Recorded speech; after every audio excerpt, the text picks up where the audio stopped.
Bismillahirrahmanirrahim. Assalamualaikum warahmatullahi wabarakatuh. Pembelajaran kita hari ini adalah membahas mengenai penyusunan neraca lajur. Ada beberapa kolom yang terdapat di dalam neraca lajur. Yang pertama adalah kolom neraca saldo, kemudian ayat penyesuaian, neraca saldo setelah penyesuaian, laba rugi, dan neraca. Kolom neraca saldo ini diambil dari neraca awal perusahaan, kita pindahkan dari neraca saldo yang sudah disusun. Kemudian kolom ayat penyesuaian ini diperoleh dari jurnal penyesuaian yang sudah kita susun pada periode sebelumnya. Dan kolom yang ketiga yaitu kolom neraca saldo setelah penyesuaian. Kemudian kolom 4 laba rugi dan neraca. Baik, kita akan mulai mengisi kolom neraca saldo setelah penyesuaian.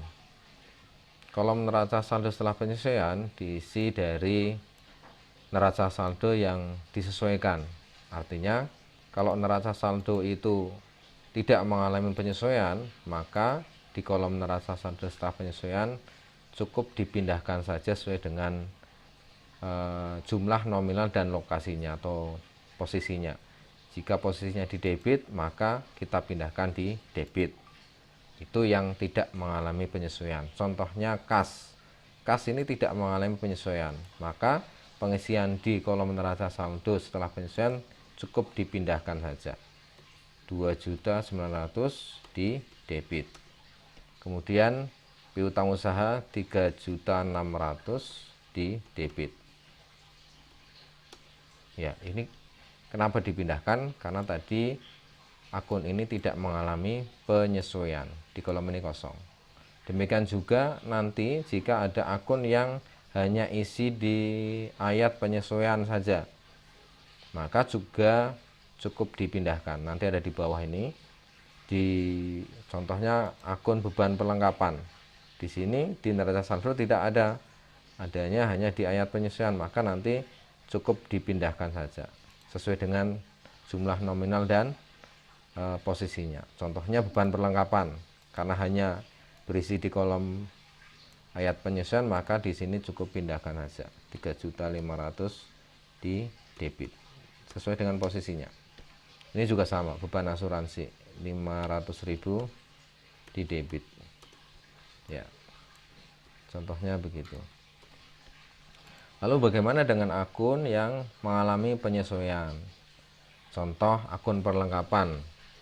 Di neraca saldo ada di debit 4.700.000, di ayat penyesuaian kredit 3.500.000. Berarti mengalami penyesuaian. Penyesuaian itu ada penyesuaian yang bertambah dan penyesuaian yang berkurang.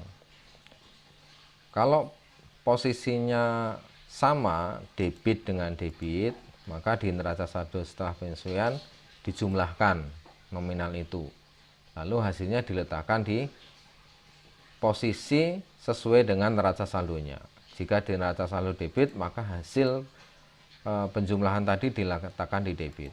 Jika di neraca saldo kredit, maka hasil penjumlahan tadi diletakkan di kredit. Itu kalau sama-sama debit atau sama-sama kredit.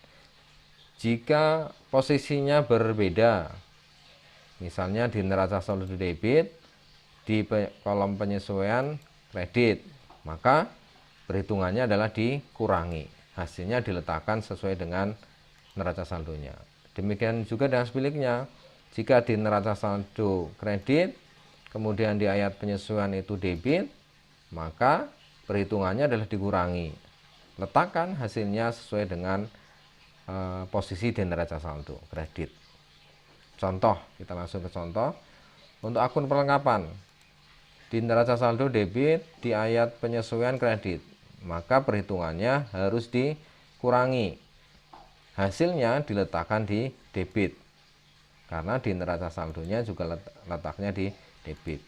4.700.000 dikurangi 3.500.000. Nah, 1.200.000 letaknya di debit. Asuransi dibayar di muka juga sama demikian. dikurangi karena posisinya berbeda. Hasilnya diletakkan di debit karena di neraca saldo ini debit. Hasilnya adalah 600.000 dikurangi 500.000, 100.000. Untuk yang hanya terisi di neraca saldo seperti saya sampaikan tadi, cukup dipindahkan saja karena akun-akun itu tidak mengalami penyesuaian. Supaya cepat saya copy saja di sini karena tidak mengalami penyesuaian.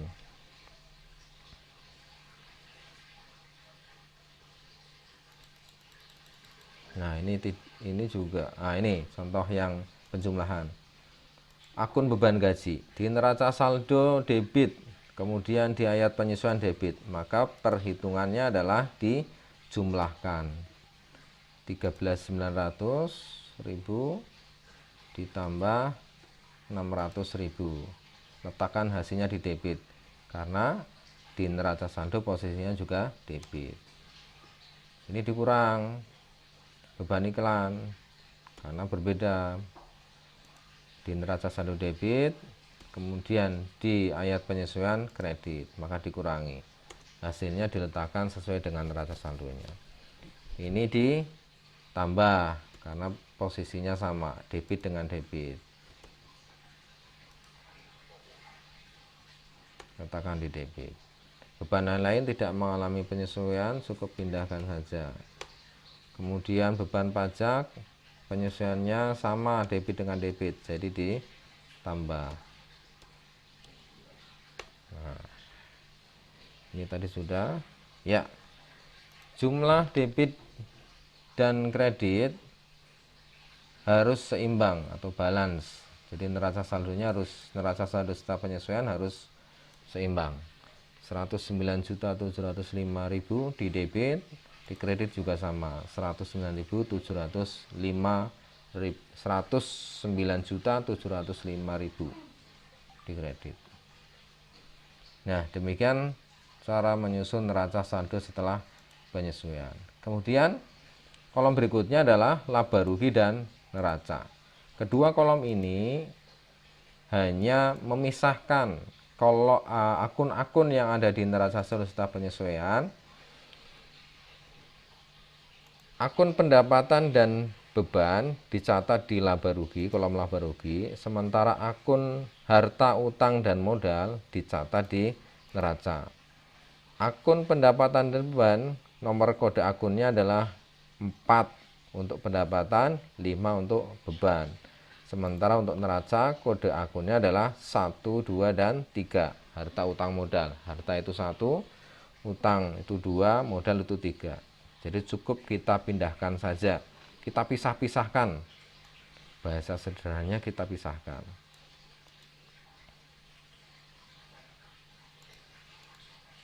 Ya, kita pisahkan dari NSSP ini, kita pisahkan.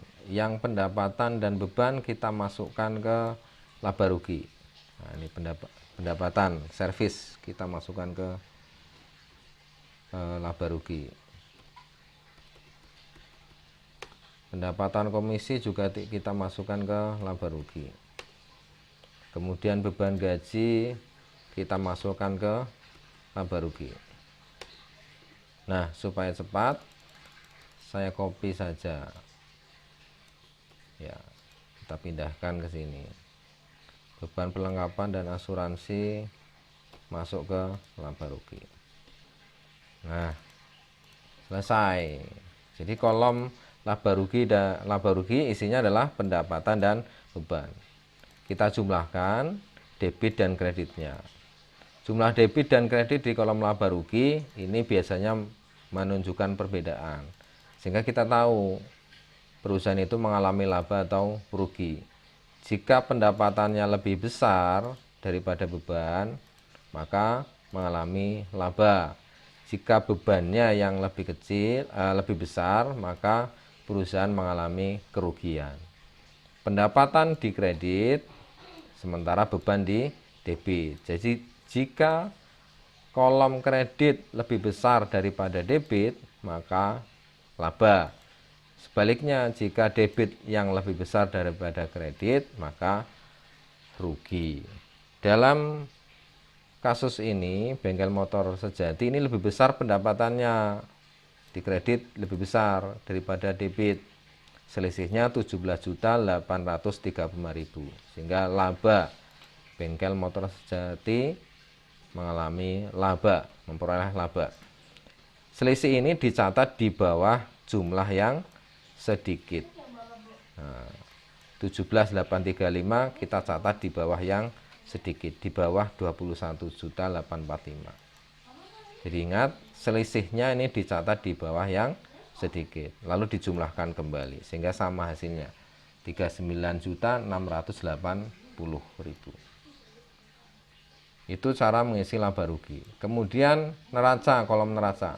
Kolom neraca ini diisi dengan akun-akun harta, utang, dan modal.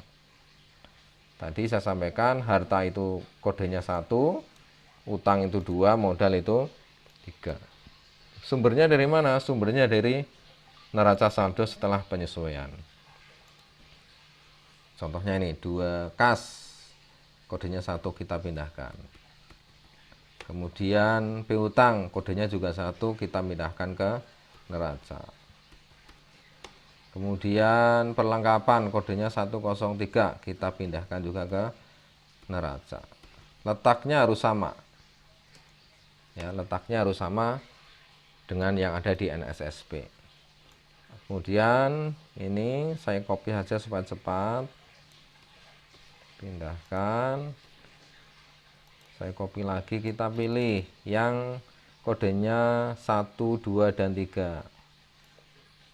Nah, kita pindahkan saja supaya cepat. Baik, sudah terisi semuanya. Kita jumlah kolom neraca bagian debit dan kredit. Ini juga biasanya berbeda. Kita jumlahkan di neraca 87.860.000 di debit, kemudian di kredit 70.025.000. Selisihnya 17.835.000. Selisih di neraca dengan selisih di kolom laba rugi ini harus sama selisihnya. Ini harus sama. Selisihnya sama-sama 17.835.000. Sama aturannya, selisih ini dicatat di bawah jumlah yang sedikit. Kita catat di bawah jumlah 70 juta ini. Lalu dijumlah lagi, ketemunya 87.860.000. Jumlahnya sudah sama. Baik, itu cara menyusun neraca lajur, mulai dari neraca saldo setelah penyesuaian, laba rugi, dan neraca. Demikian yang bisa saya sampaikan. Selamat belajar, tetap jaga kesehatan. Assalamualaikum warahmatullahi wabarakatuh.